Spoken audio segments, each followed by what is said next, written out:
9, ela começa falando da vida, né? Aí ela diz assim, não dá para ver esse aqui não, para você ver, tá, só está recortado, pra você poder acompanhar a leitura. Tá bom.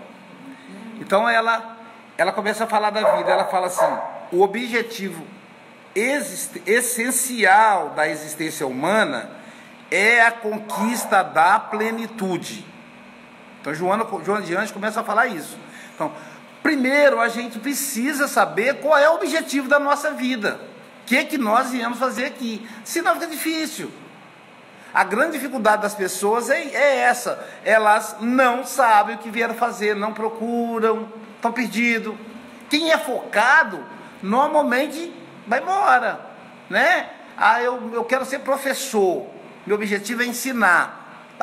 Vai até desencarnar. O amigo desencarnou, foi professor de matemática, então foi engenheiro, mas ele percebeu que o compromisso dele, ele sentiu que o compromisso dele era ensinar matemática, e viveu a vida inteira como professor de matemática, e cumpriu a missão dele.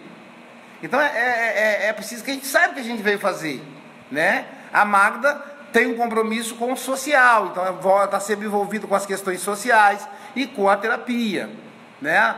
A Soninha tem objetivo com a educação. Então cada um tem que perceber aí qual é o seu compromisso, né? Para a gente poder caminhar. E aí ela falou o objetivo essencial, ou seja, a essência da vida, em se tratando de reencarnação, é a conquista da plenitude.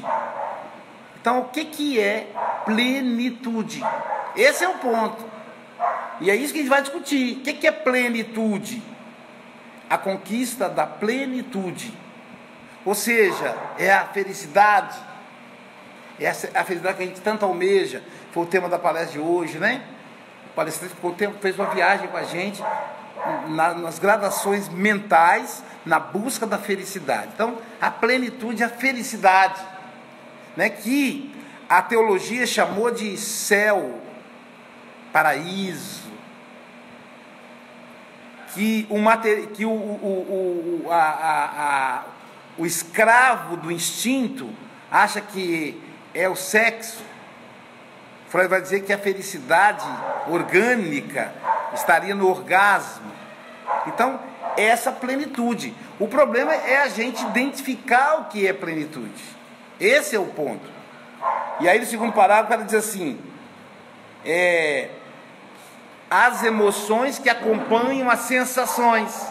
Então na era primitiva, quando nós não temos desenvolvimento intelectual, moral, nós experimentamos as sensações.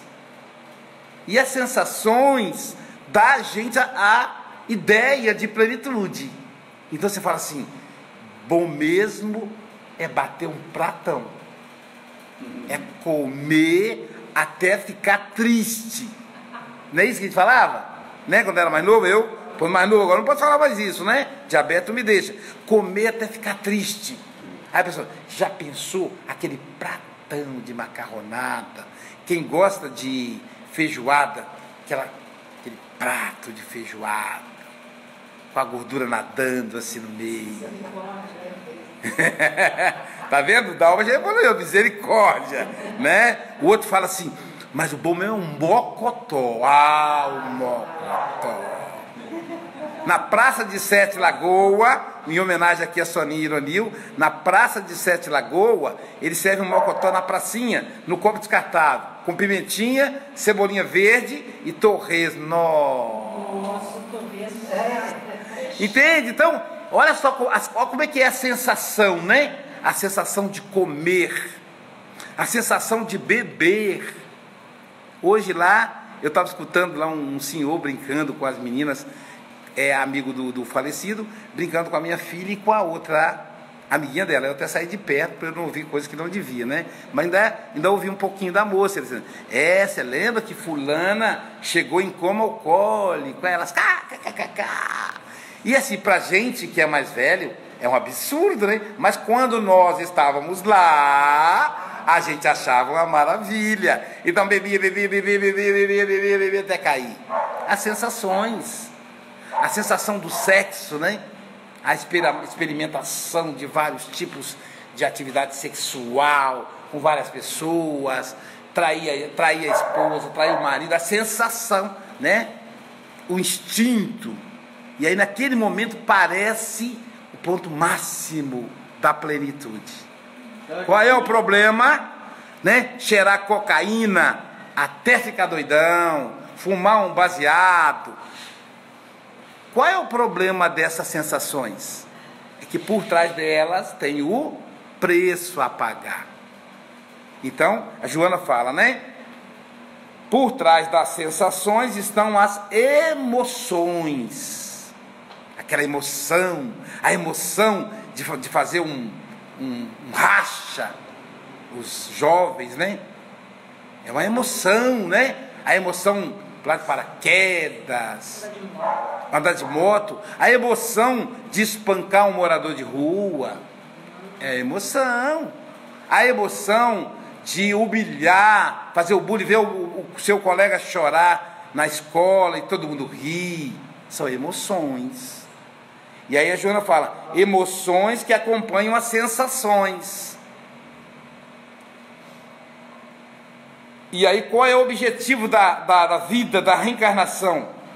Libertar-se das amarras, dos automatismos dessas emoções, para a administração saudável dos sentimentos, não das emoções. O que ocorre com essas experiências de sensações? É que elas nos levam ao ápice e nos viciam. Então você vê o alcoolismo, a dependência química de forma geral, a dependência sexual, né? Então a dependência do crime, porque você vai querer conseguir dinheiro para alimentar essas sensações, a dependência da compulsão alimentar. Então, o objetivo da gente é passar por isso, e nós vamos passar, cada oportunidade reencarnatória nós vamos passar, é passar por essas sensações, observar as emoções e administrar os sentimentos. Ou já passamos. Ou já passamos, porque eu já passei. Claro, também, Iranildo. Tem outras emoções que a gente está vivendo agora, né? Eu hoje vivi a emoção do vovô que brinca com o neto, mas eu já vivi a emoção de entornar. Eu me lembro que eu cheguei em casa um dia, eu tomei uma garrafa de 5 litros de vinho importado, sangue de boá, não sei se vocês conhecem, sangue de boá.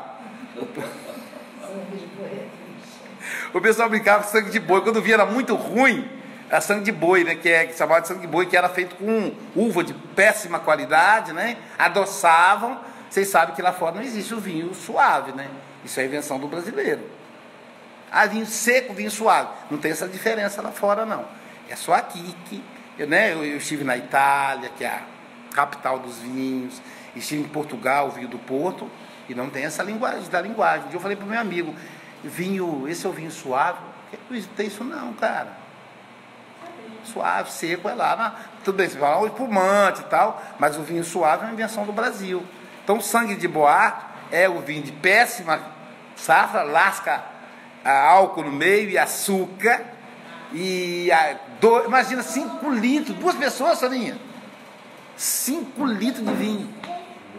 Aí depois que eu, 14 ou 15 anos, aí depois que eu saí dali, me chamaram para tomar uma cerveja. O problema foi a cerveja não combina com vinho. A hora que eu tomei um copo de cerveja, aí o pau quebrou. Aí fui para casa, cheguei em casa e vomitei até as tripas. Aí eu lembro no outro dia, eu caladinho, escutando o pai perguntar à mãe, o que aconteceu com o Luiz, que ele chegou aí e vomitou? Eu ouvi ele vomitando. Aí a mãe falou assim, esse menino fica comendo porcaria na rua. Porcaria líquida. Aí eu falei, tadinho da mãe, me protegeu, né? Para não me expor para ele, olha que, né? Então, quer dizer, olha que doideira, né? Eu tomo álcool, não uso álcool hoje, mas na época, né? Então a gente passa por essas emoções. E aí, mas isso tem que ser passageiro, né? Hoje os espíritos de hoje, alguns deles nem experimentam, nem gostam. Eu já vi jovem, né? Jovem nem é espírita. O jovem, não gosto de bebida não, bebo nada não. Tomo suco, não sei o quê, né? Mas tem uma galera que ainda enche a cara, né? E a gente, né, na faculdade, a gente via lá a molecada da faculdade enchendo a cara. Então, mas faz parte. Agora, o importante, mas qual é o objetivo da encarnação? É passar por essas fases e administrar os sentimentos que elas vão se transformar, né? Os sentimentos que elas vão se transformar. E aí, por que é importante? Como é que ela vai falar da complexidade da vida humana? Ela vai dizer que nós estamos envoltos a uma tecelagem complexa da matéria, né? E aí, quando você pensa em tecelagem, me veio a imagem de um tapete. E uma vez fui na fábrica de tapete e eu vi aquelas, no Nordeste tem, né? Aquelas agulhas que se cruzam. E aí você vê como é complexo, você vê o tapete prontinho, você vê uma toalha de renda prontinha, você não vê como é complexo. Quantas linhas, quantos quilômetros de linhas foram utilizadas para tecer um lençol, uma toalha. Tipo tear. Um tear, exatamente, né? Que é o símbolo da Revolução Industrial, né? É o tear manual de 8 agulhas, depois passou para 16, depois passou para 32, 64. Então já criaram mecanismo com pedal, 128 agulhas trabalhando, enquanto o cara batia o pedal. Então eu achei interessante quando a Joana compara o corpo humano, a fisiologia humana, a esse tecido complexo, muito complexo. Hoje o palestrante estava contando aqui, o Luiz Humberto, que ele fez uma cirurgia, né, do coração, colocou, me chama? É o que eu sei. Você é uma bolinha? Cateterismo, não, né? É cateterismo, faz cateterismo para colocar, né? Isso. Já leva no próprio cateterismo. Isso. Entra onde a veia está. Isso. Aí ele entra e. Exato. Aí também que ele colocou. Bolinha. Ele disse que ele colocou isso. E aí, Ironil, ele estava dizendo, né, que o médico perguntava assim: o senhor está sentindo alguma dor? O senhor pode tomar medicação? Depois que saiu da cirurgia, né? Ele falou, não, eu só sinto um pouco quando eu viro assim, ó. Então assim, mas no peito não está doendo, não. Aí foi para casa, ficou 15 dias, aí voltou para tirar os pontos. O senhor está sentindo? Não, só quando eu faço assim e assim. Aí a minha vontade é dizer para ele, você sabe quantas camadas de tecido tiveram que ser rompidas para chegar no seu coração? São várias camadas. A mulher grávida, são 7 camadas de tecido que vai cortando. 7 camadas, imagina. É como você pegar um objeto. Já viu que esse presente, meu genro deu meu neto um presente, um relógio, e embrulhou uns 30 pacotes, um depois o outro, depois o outro. Quer dizer, é mais ou menos aquilo, cara. Imagina cada tecido indo cortando, né? Quando eu fiz a vasectomia, eu falei, é um negócio simples. Aí o Célio, que da casa, não é simples, Aloysio. Você está considerando os tecidos epiteliais, os tecidos físicos. Agora pensa nos tecidos como é que fala? Os tecidos emocionais, não, gente. Que vão até chegar à camada do perispírito. Tecidos. Os esotéricos falam disso com mais sabedoria, né? Hein? Não, tem um nome próprio. Emocional tá barrando, não é emocional, né? Então são vários, como você tem vários corpos, né? Então o Célio falou, tem que cortar todos esses tecidos, não é só o físico. Aí eu falei, olha, ele falou, é complexo, não é só. Aí então eu fiquei, gente, como é complexo um processo cirúrgico. Eu falei, imagina a cicatrização disso tudo. Às vezes não cicatriza o físico, porque às vezes o astral lá, um daqueles corpos astral lá, não cicatrizou. né? Aí o cérebro estava me dizendo da complexidade que é uma simples cirurgia de vasectomia, né? O que a gente acha que ela é muito simples, né? Então a Joana fala da complexidade desse envoltório físico, como é complexo o nosso corpo, sabe? Como é sutil, como a gente se adoece por pouca coisa. Eu tive um pico de pressão semana passada, a pressão subiu, eu tive que faltar a alguns compromissos, e aí, né, na minha idade, 55, é a época que os homens morrem, né, de infarto, de AVC, então, né, até os 70 tem que tomar cuidado. O meu foi com 50, mais ou menos. Então, tá vendo, José? É a idade, entendeu? E o negro, ele tem mais propensão, entendeu, Soninha? O negro tem mais propensão à pressão alta, a ter infarto, não é muito vantajoso para nós essa parte, não. A minha epiderme complica nesse caso. Aí começou a subir a pressão e tal, e aí remédio, já usa média, a pressão não cede.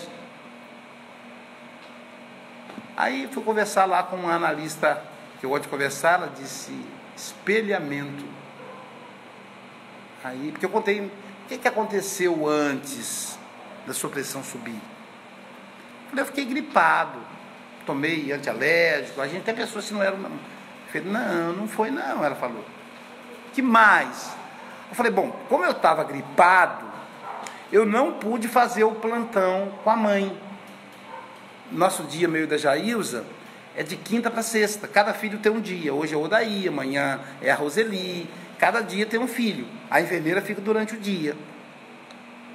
Então a culpa por não ter podido ficar com ela, e ela me arrebentou, então eu falei assim, mãe, eu não vou poder ficar com a senhora, porque eu estou muito gripado. Eu estou falando de longe, com a mão na frente, porque eu estou muito gripado. Aí ela falou assim, tem problema não, meu filho. Porque ela não sabe, né? Ela não entende que não pode. Não, mas uma pessoa acamada ficar gripada, Deus me defenda, né? Então essa era a preocupação, tosse e tal. Eu estava tossindo. Então a culpa... Aí eu fui avaliar que a minha pressão estava exatamente igual a dela, quando sobe. Espelhamento. A partir que eu percebi isso, a pressão... Olha que sutil.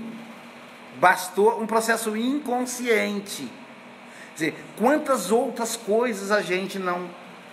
Olha como é complexo o ser humano.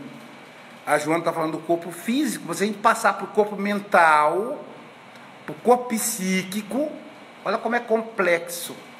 O corpo astral, como chamava o apóstolo Paulo, né? Então, olha como é complexo. Então, quando eu falo tecido aqui, eu me lembrei disso. Aí, de novo, né? Etapa a etapa, as paixões primitivas e transformando-as em beleza e alegria. Aprimorar as paixões primitivas em beleza e alegria. Etapa a etapa. Então, sabe, por etapas. Nós já vivemos lá na viciação do álcool, na viciação da comida, se não nessa encarnação e outra, na viciação das compras, na viciação do roubo, né? Do roubo, que é a cleptomania, que é a viciação de tirar do outro, na viciação da droga, na viciação da preguiça.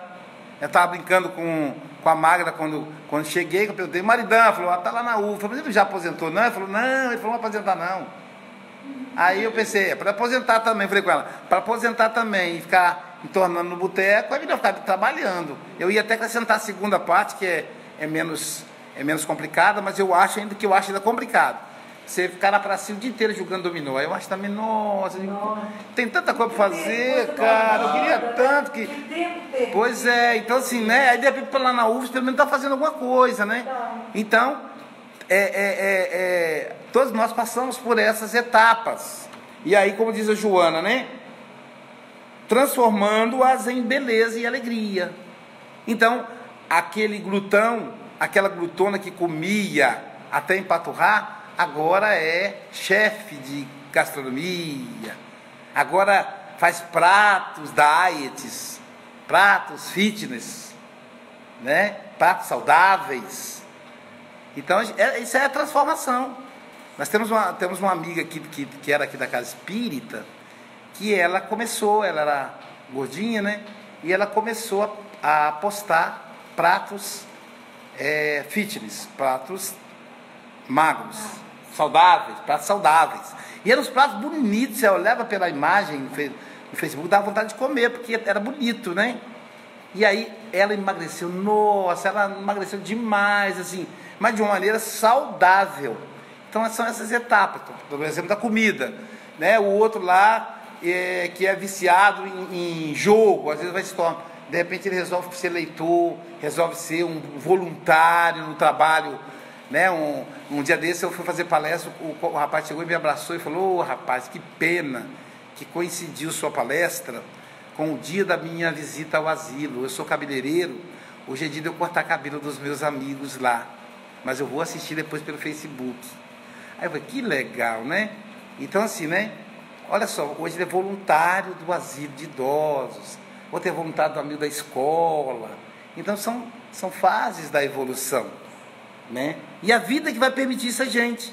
A experiência reencarnatória é que vai permitir isso a gente. Como é que a gente aprimora essa emoção, essa paixão primitiva em sentimento nobre, quando a paixão primitiva começa a mostrar os seus efeitos colaterais, a dor, né?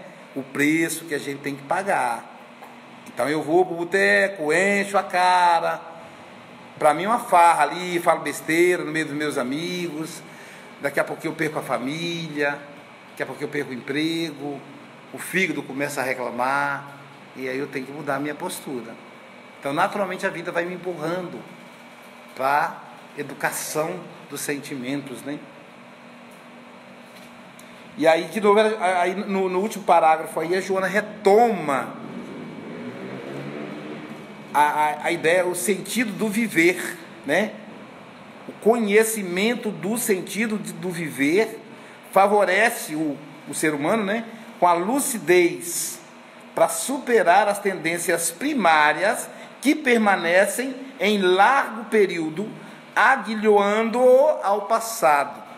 Então, veja bem, essas experiências primárias, elas não foram apagadas da nossa memória.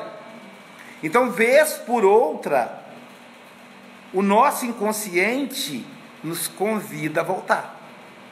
Como o inconsciente ele é atemporal, ele aparece como se fosse hoje, como se fosse agora. Então, de repente, a Magda fala assim, podia tomar uma caixa de cerveja, hein? Era tão bom quando eu tomava uma caixa de cerveja, quando eu era mais jovem. Então o inconsciente vem. Aí ela pensa assim, mas depois vai dar aquela dor de cabeça, mal-estar, boca amarga. Uma semana. Imagina, né? A ressaca do vinho, né? A ressaca, aquela ressaca, você fica branco. A sensação, né, da ressaca, você está pálido. Parece que foi sugado sangue por um vampiro, né? Luiz, como é que você sabe disso? Com tanto detalhe, né? Hoje nós estamos numa festa que a gente vê. Difícil uma pessoa que não quer. Pois é. Mas como a Jeronimo, quando a pessoa fizer as contas, ela para. É porque não faz as contas. Mas é o sofrimento. Sim. Então, assim, Luiz, por que você respeita, Jailson, aonde você vai? Porque você é um espírito evoluído. Não, porque eu não sou burro. Eu sei. Os efeitos, eu não quero ter os efeitos colaterais, entendeu? Eu saio com uma moça bonita, metade da minha idade, mas depois eu vou pagar. É tão caro que não vale a pena. Não, já desanimei. Aí, quando eu faço as contas, aí já fiquei cansado, já desanimei, entendeu? Então, tô lá às vezes, né? Tá lá em Roma, às vezes no hotel em Roma, aquela noite bonita, né? Ninguém programou já acabou a palestra foi durante o dia. E às vezes ninguém combinou. Às vezes tem um filho de Deus que lembra da gente. Coitado da Luiz, está aí, vamos dar uma volta com ele. Mas às vezes ninguém lembra, né? Aí eu falo, vou dar uma volta. Às vezes é perto de uns lugares. Uma vez que eu fiquei hospedado, fiquei perto do Coliseu ali. Pertinho, né? Lindo ali. Aí eu falei, era só descer, mas eu pensei, o que eu vou fazer num bar sozinho? Pelo menos já eu estivesse aqui, a gente sentava, comia uma pizza, né? Tomava um suco, mas sozinho, cara, fazer o que lá? Aí eu vou dormir. Tem uma parte ali que é escura. Tem um pedaço escuro, que é bem perigoso, perto daquelas ruínas lá daquela igreja, tem um. Isso. Mas, de qualquer forma, é seguro, tem sempre gente transitando, né? Não é perigoso. Você acha que essas sensações desagam no sonho? Hein? No sonho? Porque Desagam. a gente faz coisa que a gente Faz isso aí, Ironil. Muito bem. Essa é a interação necessária no curso. O que é o sonho? O sonho, Ironil, é o inconsciente, é o passado. E como o inconsciente, ele não tem uma lógica, ele cria imagens e lança. Então, você sonha. Uma amiga minha falou, minha prima evangelizadora, né? Ela falou, Luísio, eu sonho, cara, entornando a cerveja. Ei, meu amigo Aires, lá da Suíça, um abraço pra você, meu amigo. Estou falando aqui da Itália, né? Não citei a Suíça. Então, bom, você não me deixa sozinho não, viu, Aires? Aí, ela falou assim, Luísio, eu sonho, cara, que eu entorno a cerveja e faço aquela bicota. Que delícia! E aí quando eu acordo eu fico me sentindo culpado, eu digo, meu Deus, eu estou falando para as crianças do bebê, eu quando saio do corpo, vou beber. Aí eu falei, não, nem sempre. É a experiência de você sair do corpo, é o inconsciente, querida. É o seu passado, né, Jailza? Como diz a Jailza, é sexo, como diz a Jailza, é o desejo. Porque o desejo está latente, nós não morremos, o corpo está aqui, então o desejo está latente, só que o espírito educa o desejo, né? Então você educa o desejo quando você está na vigília, mas o inconsciente aproveita que você está dormindo e ele transforma aqueles desejos em imagens. O Freud vai dizer, por exemplo, que é muito interessante, vai explicar, por exemplo, a questão da quantidade de líquido sexual do homem. O homem ele é diferente da mulher, né? A mulher ovula até a menopausa, né, gente? É isso? Estou errado. Até a menopausa. Isso. O homem não. O homem gera líquido sexual até morrer. Se uma mulher transar com um homem de 105 anos, ela vai ter filho dele, se ela for jovem. Porque ele tem espermatozoide que produz filho. Então ele está sempre gerando. E aí o Freud fala o seguinte, e o homem, quando ele fica muito tempo sem ter relação sexual, ele começa a sentir dor no saco escrotal. Não é um palavrão, esse é o nome mesmo. Dor no saco escrotal. E aí o que o inconsciente faz? Ele gera um sonho erótico para acontecer a poluição noturna. E o homem tem um orgasmo. E ele então libera o líquido sexual. Olha que interessante. O corpo acessa o psiquismo, o inconsciente percebe que o corpo está sobrecarregado, ele elabora imagens para liberar aqueles líquidos sexuais.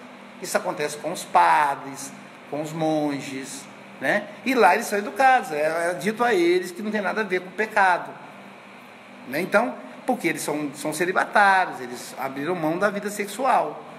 Então, o sonho, o passado volta no sonho, através o inconsciente volta em nós através dos sonhos. Porque o inconsciente, ele vai voltar, ele está presente, e ele é passado, mas ele é eterno presente.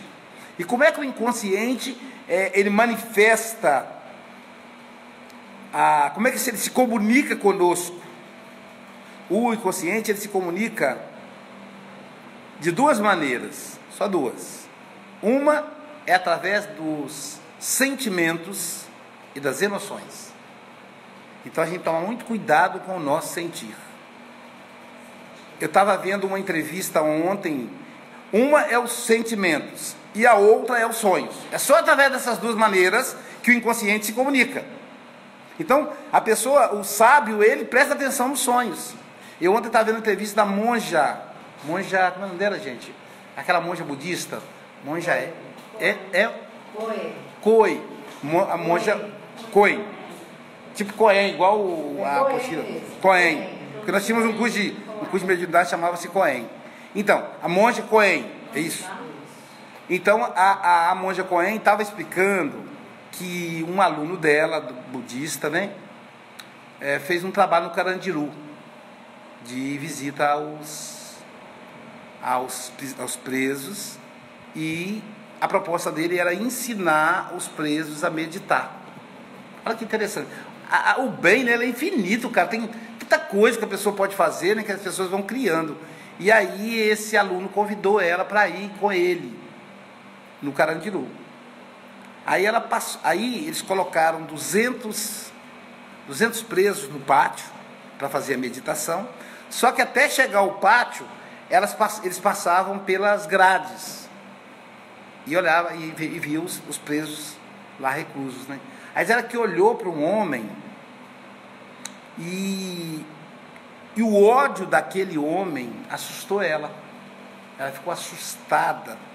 O homem não falou nada, é só o olhar dele, o olhar de mágoa, de ódio.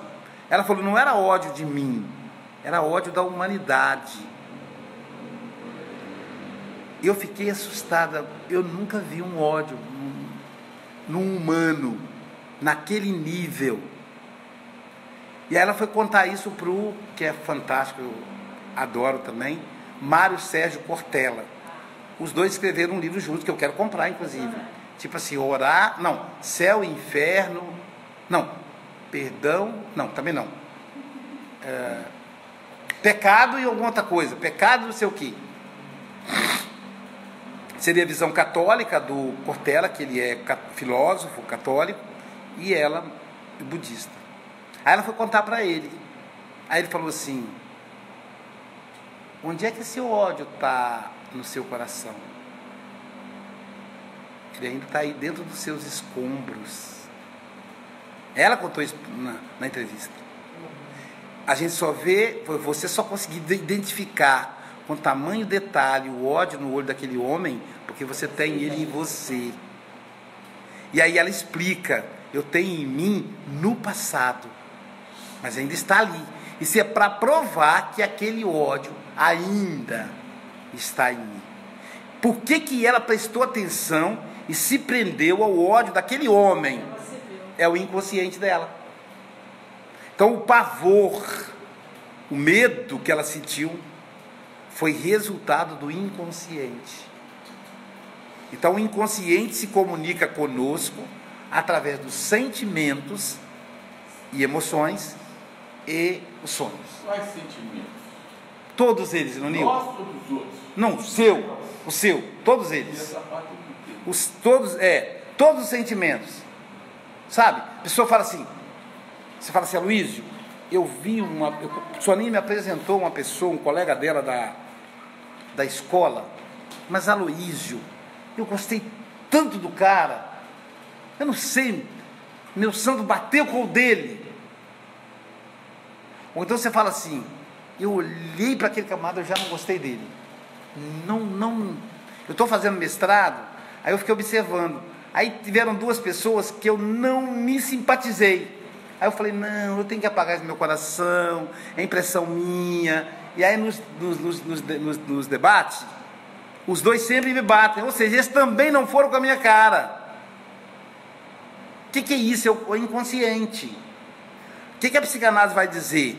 Olha, por que eu de cara eu não gostei deles? É amor à primeira vista, ódio à primeira vista? Isso não existe. É que no meu inconsciente eu tive alguém que fez alguma coisa comigo, um conflito, que ele se parece com aquela pessoa. E quando eu olhei para ela, eu me lembrei. Como o inconsciente ele não consegue lembrar do fato, ele lembra através de sentimento. Do ponto de vista espírita, a gente pode avançar um pouco mais nessa discussão. Isso pode ter acontecido, inclusive, em vidas passadas, em vivências passadas, em reencarnações passadas. A gente tem um véu do esquecimento, mas é o esquecimento consciencial. Mas o inconsciente não esquece, não apaga. Então ele vem com tudo. Aí você vê, às vezes, um pai que odeia o filho, um filho que odeia o pai. Como que pode? Porque lá de trás, o que é o ódio? É o afeto, é manifestação do inconsciente. Agora, é claro que a razão, a convivência pode reverter isso, e é para isso que a gente reencarna, né? Então, o que acontece? Aquele filho que odeia o pai, ele vai convivendo, ele vai observando aquele pai, é um pai trabalhador, é um pai que se dedica a ele. Vai chegar uma hora que vai dizer, meu pai, olha, ele não é uma pessoa tão boa, mas é uma pessoa dedicada. Meu pai tem algumas virtudes, ele vai dizer. Ao contrário de outros, vai dizer, meu pai é um modelo, né? Mas ele vai dizer isso. E aí quando o pai morre, ele fala, porque eu sinto falta do meu pai, que homem extraordinário. E aí inverteu. Na verdade era amor. Hein? Não é que era amor, não. A convivência diluiu aquele ódio que ficou para trás. É esse o objetivo da encarnação. Aloysio, quando eu bato o olho assim, detesto essa pessoa, não bate na minha cara. Detesto. Aí, alguma coisa tem. Aí eu já começo. Você é filho de fulano, você é filho de Deus, eu também te chamo Simeão.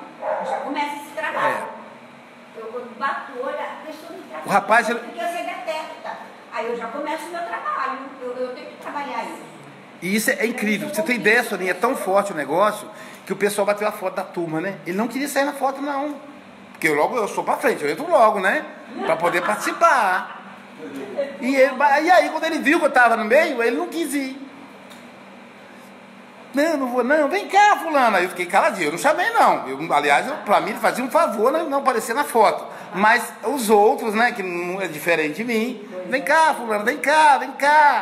E aí forçaram a barra até que ele foi assim meio sem graça. Ele não se sente à vontade. Eu cheguei, ele sai. Entendeu? Qualquer lugar, ele está batendo papo na lanchonete da cantina, eu cheguei para comer alguma coisa e ele levanta e sai. Não fica não. Então, agora nós estamos juntos para a gente acertar isso. Uma hora vai acertar.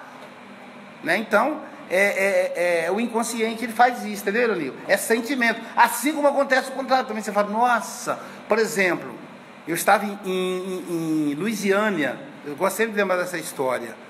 Luisiânia, Goiás, lá perto de Brasília, fazendo uma palestra, era aniversário da casa. Quando eu terminei a palestra, aí a gente foi fazer as dedicatórias dos livros. E aí, o povo faz aquela fila. Aí tinha um homem grande, uns 2 metros assim. Aí o homem grande e forte. Um jovem de uns 35 anos. Eu digo jovem, porque eu estou com 55, né? Agora já não é, já chama assim. Uns 35 anos por aí. Aí o jovem olhou para mim assim, começou a chorar. Do nada, chegou a vez dele, né? Quando eu pergunto para quem, qual o seu nome, né? Antes de eu perguntar, ele já começou a chorar. E falou assim, pode te dar um abraço? Estou com uma vontade muito grande de te dar um abraço. E aí me abraçou, apertado, chegou a estalar meus ossos, porque ele é muito grande, né? E ele com muito amor. Aí eu falei, aí a mãe dele falou, nunca vi ele abraçar uma pessoa desse jeito. Eu nunca vi ele chorar. Nem o pai dele, ele abraça desse jeito.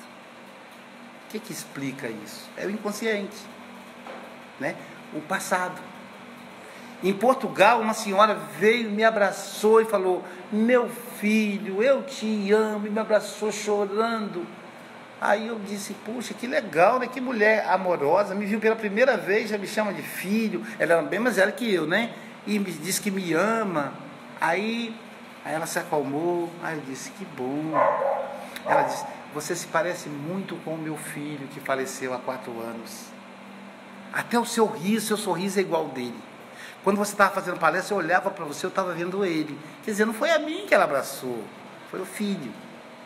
Então, o inconsciente, ou seja, aquele momento de afetividade com o filho veio com tudo e se manifestou através do afeto, do sentimento. Né? Então, vai valer a pena mesmo estudar esse inconsciente.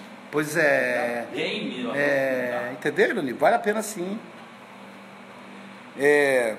Então, esse sentido de viver, a gente precisa, né, ter sentido. Todos nós temos que buscar. E mais do que buscar, até o Leonil de vez em quando fala isso aí, a gente precisa renovar o nosso sentido de viver. Qual era o meu sentido de viver uns anos atrás? Ser bancário. Eu adorava ser bancário. Trabalhei 12 anos como bancário. Aí fiz um curso de História. Aí meu sonho era ser professor.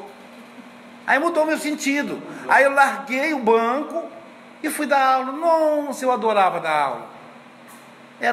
Eu dizia assim, se no mundo espiritual tiver uma colônia que contratam professores, é para lá que eu quero ir.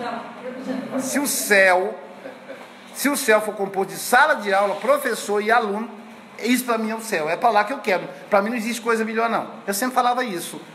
Então era o meu sentido de viver ali era dar aula. Ainda dou aula, mas não é mais um sentido. Aí depois veio a psicanálise. Aí eu deixei a sala de aula com muita dificuldade, porque eu amo dar aula, mas eu gosto mais de escutar as pessoas, de poder auxiliar. As palestras, né? Agora, dia 19 de julho, eu completo 30 anos de oratória, Danilo?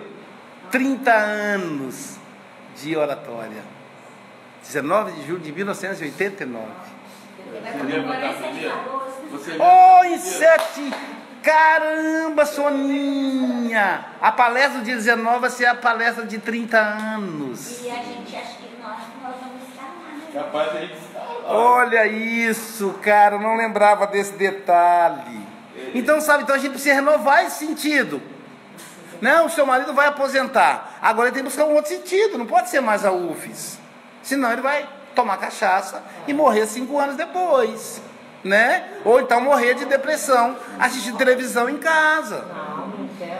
Entendeu? Então assim, cara, vai fazer sopa, vai capinar lá na Europa, tem um negócio muito legal que eles fazem, que a gente aqui no Brasil não faz, que eu fico apaixonado. Eles chegam num terreno baldio, você tem um terreno, né? É seu, aí eles chegam, te pedem, e eles usam o seu terreno para plantar. Não te dão nada não, é deles. Sim.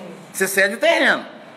Eles cedem da tecnologia. Sim. Isso aí, e planta no seu terreno. E o povo gosta, até porque enquanto ele está plantando, ninguém vai invadir, né? Sim. É uma lógica.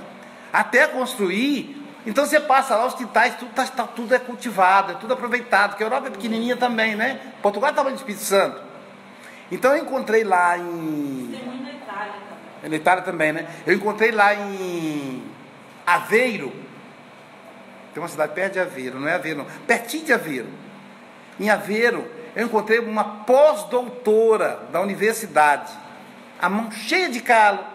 Ela sai plantando com as pessoas pobres. E aí, o resultado do cultivo é das pessoas. Mas a mulher, numa agilidade, você pensa isso, a mulher com 72 anos, a mulher trepou num pé de, sei lá, uma fruta lá, e pegou para mim. Diz ela que tinha uns idosos lá, o pessoal da terceira idade, conversando, né? Pé de quê, gente? Não sei se é maçã, uma fruta, né? Estavam conversando e começaram a dar uma volta. E aí quando voltaram, um falou assim, cadê fulana? Falou assim, não sei, acho que ela se perdeu. Meu Deus, ela tá meio caduquinha, podia ter... E ela escutando tudo de cima da árvore. Então... Pois é, mas nem pensar para sobre a cabeça deles, olhar para cima, né? Aí ela falou assim, não aumenta que eu estou escutando, não vai falar mais coisa de mim não. Aí, como é que você subiu aí? Ué, subindo. Mas como é que você subiu? Ué, subindo, eu tenho minhas técnicas. Aí eu falei assim, mas agora para descer? Ele falou, porque gato sabe subir, mas não sabe descer. Não, deixa que eu sei descer. Então assim, sabe? Então assim, é um sentido da vida. Ela tem um único filho, o filho desencarnou jovem, ela é espírita, eu fiquei na casa dela, desencarnou jovem e está sempre em volta dela, o filho muito amoroso com ela, eu vi a presença do espírito ali, né? E ela hoje faz isso. E aí eu percebi que era uma prática, a partir dessa experiência dela, eu passei a prestar atenção na estrada, né? Nas estradas que levam de um centro ao outro, e aí eu vi tudo cultivado, milho, oliva, macieira, tomate, hein? Ela cultiva o quê? Ela cultiva tomate, entendeu? São coisas. Então aí eu falei, como é que é isso? Ela falou, ó, a gente chega para o dono do terreno e fala assim, eu posso usar o seu terreno para cultivar? Como já é cultura, se a pessoa não for construir, ela permite. Eu falei, mas aí ela fica com a metade, eu já olhei lá, a cabeça capitalista, né? Falou, não, ele não está fazendo nada de terreno, tá, a gente passa de gente desempregado, Portugal ainda tem muita gente desempregada, Luiz, gente passando fome. Então vamos lá e capinamos. E aí, pois é, Ironil, ali perto de casa, cara, imagina aquilo ali tudo cultivado. Quando muito as pessoas fazem uma horta, mas lá não, lá eles plantam mesmo, plantam até coisa de cultivar. Os caras falam assim, esse terreno eu não vou querer usar durante 10 anos, eles já plantam uma coisa mais a longo prazo. Então olha que legal, quer dizer, o bem ele é limitado, então a gente precisa renovar. Aí hoje a minha razão de viver é o quê? O mestrado e o doutorado, que eu estou fazendo um segundo mestrado, porque eu quero fazer o doutorado. Quando acabar o doutorado, eu vou inventar outra coisa. Né? Que a minha filha falou, papai, o senhor não vai fazer doutorado? Não, eu falei, não, já estou velho, filho, já aposentei. Eu falei, não, pai, o senhor não pode fazer isso não. E aí é muito interessante, porque eu estou acostumado, né, a dar aula, chegar lá, eu sou aluno, tem coisas que eu não entendo, passo vergonha, tem que perguntar, eu estudo pra caramba também, eu sou aquele aluno aplicado, né, estudo antes, mas eu tenho que aprender algumas coisas, não entra na minha cabeça, não, até porque é uma área que eu não domino, que é a área do Ironil, né, que é direito, meu mestrado é em sociologia e direito. Então a gente tem que estar sempre buscando, né? Mas assim, o espiritismo, Ironil, é uma ferramenta, mas a gente precisa ter uma razão. O espiritismo é um meio, ele não é o fim. O espiritismo é para preparar o médico para ser um médico melhor, o empresário para ser mais humano, né? O voluntário para se preocupar com o asilo, para ir num asilo de idosos. A gente tem 2 asilos aqui em Guarapari, os doutores da alegria, né? É comprovado cientificamente, foi feita pesquisa recente, que o impacto nas crianças acontece. Então, assim, o espiritismo é essa ferramenta para que a gente seja alguém melhor. E não é um fim. Então, sabe, eu preciso ter alguma coisa que me faça levantar da cama, cumprir horário, voltar. Tem que ter essa rotina, né? Essa rotina. Senão a gente... Eu acho que está na hora do intervalo, né, Jailson? 6h15. Bom, vamos mais um pouquinho, e aí a gente, quando paramos na estrelinha aqui. E aí na página 110, a Joana diz assim: essas injunções penosas, ou seja, o sofrimento, impulsionam-nos à autoiluminação, de modo que se operem as transformações morais no íntimo para, atenção, a vitória sobre a ignorância, a dor, o desequilíbrio. Então, ao mesmo tempo que a ignorância, a dor e o desequilíbrio são injunções que nos impulsionam, é para a gente vencer. Eu estava lembrando hoje de manhã eu estava lembrando da diabetes. Eu falei com meu amigo, Luiz, você está muito bem e tal, você não está com nenhum problema não, né? Eu falei, não, eu estou com a vida mais saudável, porque eu tenho uma tia, brinquei com ele, né? Eu tenho uma tia que ela era discípula, você conhece ela, cara? Quem é? Ela mora em Vila Velha, tadinha, ele ficou brincando. Mora em Vila Velha, eu falei, às vezes ela vai a Vila Velha, ela roda o mundo todo, essa minha tia. Eu brinquei, né? Aí ele falou, como é que é o nome dela? Eu falei, Beth. A tia Beth. Aí brinquei, ele ficou assim, até que ela fez. Então, a diabetes, olha como é que interessante. Quando eu medi a minha glicose, que eu vi que eu estava com 472. Isso é doideira, não? 472. É coisa de botar remédio debaixo da língua e ir pro pronto-socorro. O rapaz da farmácia nem foi, não foi na farmácia, que era. Eu cheguei na farmácia, o mundo espiritual é fantástico, né? 6 horas da manhã eu fui comprar pão. Nem a hora de farmácia, está aberta. Só que fica de plantão no centro, mas é do meu bairro lá. Aí a farmácia é aberta. Aí quando no bairro você conhece todo mundo, né? Moro ali há 30 anos, então conhece todo mundo. Aí eu falei assim, rapaz, deu formiga na cama, Dona Maria te botou para correr com um rolo de macarrão, brinquei com ele, né? Ele falou, Luiz, rapaz, eu perdi o sono, eu estou com esse negócio, cara, acho que é ansiedade, tem que ir lá no seu consultório, não sei o que, brincou comigo. E aí eu perco o sono, cara, e aí eu tenho que vir eu venho, abro a farmácia, não tem nada a fazer, eu falei, vou lá para a farmácia. Que legal. E aí começamos a conversar. E eu falei, rapaz, você sabe que está me dando uma sede. eu tomo 2 litros de água daqui a Vitória. Eu tenho que comprar 4 garrafinhas de 500 ml para eu chegar em Vitória. E, consequentemente, eu faço muito xixi. Aí eu já pesquisei na internet, bexiga dilatada, não sei o quê, mas não é nada disso, porque como eu tomo muita água, a água tem que sair. Brinquei com ele e tal. Ele falou, você já fez exame para diabetes? Eu falei, não tem isso não. Ele falou, vamos fazer um teste. Quando ele olhou, eu olhei lá aquele número grande, aquele número na maquininha, para mim, sabe o que ele queria dizer, né? Ele falou, olha quanto está aqui. Eu falei, tá 472. Você tem noção, rapaz? O limite é 100. Como é que é? O limite é 100. Meu amigo, você não é pré-diabético, não. Você é diabético. O seu caso aí é de botar remédio badalina e ir para o pronto-socorro, Luiz. Você pode ter uma isquemia, você está doido. Mas eu não sabia disso, não. Você vai ao médico hoje. E aí fui. Aí o médico, a médica, me deu um sabão. Aí você come, sei o que, já usa do lado. Isso. Ó, 2 colheres de arroz, nada de batata. Se você comer 3 batatas fritas, você não pode comer o arroz. Ô, doutor, mas aí me complicou. Então, se você gosta de arroz, 2 colherzinhas só. Ó, e não é colher, não é concha não, seu Aloísio. É colher de sopa. Aquela colherzinha que você tomar sopa, é 2 daquela. Mas, doutora, 2 não vai nem fazer coisa no meu dente. Mas é isso que eu tenho que fazer. E muita salada, o que de cima da terra, que for de salada, pode comer sem medo. O que for debaixo da terra, nada, evita beterraba, cenoura, Batata doce? Batata doce pode. É? Mas ela não falou que podia não, descobri depois. Batata doce pode, meu amigo. É a única que eu posso comer. Eu gosto de batata doce, como com café. Mandioca pode com moderação.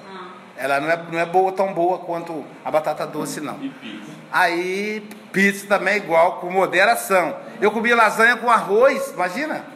Tinha que reduzir a lasanha sem arroz. E aí ela falou, passou a dieta, já junto anotando, nada, açúcar 0, agora é adoçante, já pode deixar, vou dar uma sova nesse negão. Anotando tudo lá. E ela falou assim, mas doutora, falou, e agora você vai tomar essa medicação aqui. Todo dia, não sei o que, isso aqui. Se não melhorar, vou ter que entrar com a insulina. E você vai furar a minha barriga? Então você está... E você vai fazer atividade física, seu Aloysio. Atividade física. O que o senhor precisa fazer é dieta, atividade física e tomar essa medicação. Aí eu fui ler a medicação, um monte de efeito colateral. Falei, meu Deus, eu tomo para o negócio, vai estragar o outro. Aí fui medindo, caiu para 370, depois caiu para 260, depois caiu para 190. Falei, opa, daqui a pouquinho já estava em 130. Aí eu voltei lá e falei, doutora, eu acho que... Não foi isso não, eu saquei. Eu acho que eu não preciso tomar essa medicação. Preciso tomar 2 caixas de glifage. Porque eu estou na academia, doutora, e eu estou seguindo a dieta direitinho. Minha esposa está aqui que não me deixa mentir sozinho. Aí ela falou assim, quanto tá? A última vez que eu medi está 130. Então nós vamos combinar um negócio. O senhor não vai tomar a medicação, mas o senhor vai monitorar. Se subir, o senhor tem que tomar. Nunca mais subiu. Medi a minha glicose anteontem, 90. Você mede quanto tempo? 3 em 3 dias. Não, tem que monitoramento. 3 em 3 dias. Legal. E aí com isso, adquiri o hábito de fazer atividade física, Sim. um hábito alimentar saudável. Então eu chego, vou comer alguma coisa, dá vontade de comer uma pizza, aí eu já falo, não posso comer muito não, entendeu? Sim. Vou tomar refrigerante, tem que ser 0, açúcar tem que ser adoçante. Aí ela falou assim, aprenda uma coisa interessante, a levantar da mesa sem saciar, com fome. Esse é o tema que ela falou, levanta a vitória, né, sobre o desequilíbrio. Então a autoiluminação, ela é impulsionada pela dor. O autoconhecimento não se adquire só estudando como nós estamos aqui, adquire também, mas a dor ela vai ser necessária. Qual a diferença da dor para quem estuda e para quem não estuda? É que para quem estuda, de imediato ele faz as contas. Opa, estou comendo demais, na Joana falou que tem que fazer isso. Então agora aquele que não estudou, ele vai continuar comendo e a dor vai começar pegando no lombo dele. Entendeu? Então essa é a diferença, mas a dor às vezes é necessária para a gente despertar. Se não fosse diabetes, como é que eu ia? Você acha que eu ia largar de comer pizza, comer lasanha com arroz, comer aquele pudim de leite condensado maravilhoso, né? Então, não dá. Açúcar, adoçante, amarga, eu vejo meus colegas dizendo, eu não aguento tomar isso não, tem amarga. Eu digo, vai chegar a sua hora. Amigos, vamos para o intervalo. Então você que está nos acompanhando aí, viu, Delair, Carlos André, vamos para o intervalo de 15 minutinhos, daqui a pouquinho a gente volta, tá bom? Na mesma coisa aí. A Marlene Perucci, a Marilene lá dos Estados Unidos. Marilene, nós vamos para o intervalo, você assiste aí o que já está gravado até agora, daqui a 15 minutos a gente volta com ao vivo, tá bom? Denise Helena, obrigado Denise, um abraço. Érica Rocha, a Heloídes, ei Heloídes, até falei de você hoje aqui, indiretamente, né? Do Sonho com a Cerveja, aí não devia ter falado agora não. Lá de Minas Gerais. Ana Carla, um abraço, Ana Carla, é de Piraúba, Minas Gerais.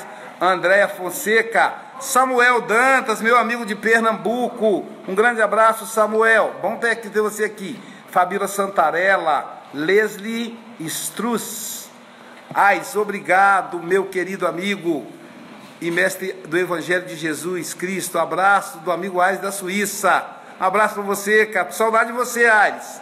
Vamos ver se no segundo semestre a gente consegue encontrar aí. Andréia Ferranese, Jorge Moura, um abraço. Paulinha de Jericoacoara, nossa, bonito ouvir a propaganda da sua cidade ontem no voo da Azul. É lindo aí, hein? Vou combinar com a Jair de passear em Jericoacoara. Sônia Amaral, nossa amiga Sônia Amaral. Juliana Leite Spiller, meu primo Dirley, lá de Muriaé, um abraço, Dirley. Terezinha Lourenço, Antônio Rocha, Vanderlei Campbell. Prazer em revê-lo, amigo. Saudade de você. Tempo que você não assiste, não é isso? Maria Glória Tomé, Adriana Cavalcante de Pernambuco, Recife, Letícia Mendes, Delma Luz. Ei, minha amiga, como é que tá o nosso amigo? Fazendo muita palestra? Então, Delma, prazer ter aqui. Um abraço. Até daqui a 15 minutos. Um beijo.